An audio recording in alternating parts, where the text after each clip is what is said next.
48,51,000 માં 2 BHK નો luxurious બંગલો, personal garden અને personal પાર્કિંગની સાથે ને પ્રોજેક્ટના લોકેશન તો સુરત સિટીથી ખૂબ જ નજીકના અંતરે, જહાંગીરપુરા ડીમાર્ટથી માત્ર 10 મિનિટના અંતરે આ પ્રોજેક્ટ આવેલો છે.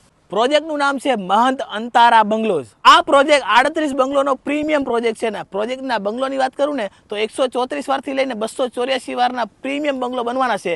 Big space, big luxury. અત્યારે આપણે છે ને પ્રોજેક્ટની જગ્યા પર આવી ગયા, તમે જોઈ શકો છો સેમ્પલ હાઉસનું કામ પણ ખૂબ જ ઝડપથી થઈ રહ્યું છે. અને આ પ્રોજેક્ટમાં છે ને પ્રી બુકિંગ ચાલુ થઈ ગયો છે. એટલે પ્રી બુકિંગમાં તમે બુક કરો તો તમને ઘણા બધા બેનિફિટ મળવાના છે. ને બંગલોની સાઇઝની વાત કરું તો 19.5 બાય 61 અને 23.5 બાય 53 ના બંગલો તમને પ્રીમિયમ બંગલો મળવાના છે. આ પ્રોજેક્ટમાં બંગલો એ રીતે ડિઝાઇન થવાના છે ને કે તમને છે ને લક્ઝરી અને બિગ સ્પેસની કશે કમી જ નહીં લાગે. એમ કે બે ઘર વચ્ચે છે ને 70 ફૂટનું અંતર આપેલું છે. એટલે તમારી પ્રાઇવેસી પણ પૂરેપૂરી મેન્ટેન રહેશે. કે 25 ફૂટનો રોડ અને બે સાઈડ 23 ફૂટના ગાર્ડન આવશે. એટલે તમને ગ્રીનરીથી ભરપૂર અને હવા ઉજાસની કશે કમી જ નહીં લાગે. પ્રોજેક્ટની એમ્યુનિટી વાત કરું તો તમને 40 ફૂટનો મેઇન રોડ મળવાનો છે. એમાં છે ને લક્ઝરિયસ આકર્ષક entry gate with security cabin, CCTV camera, children play area, garden, gazebo, ઘણી બધી સુવિધા આવવાની છે આ પ્રોજેક્ટમાં. આ પ્રોજેક્ટમાં તમે દિવાળી સુધીમાં તમારા સપનાનું ઘર બુક કરાવશો તો તમને સોલાર બિલકુલ ફ્રીમાં મળવાનો છે. આ છે પ્રોજેક્ટની ઓફિસ ને પ્રોજેક્ટ વિશે વધુ માહિતી માટે સ્ક્રીન પર નંબર આપેલો છે, તો આજે જ કોલ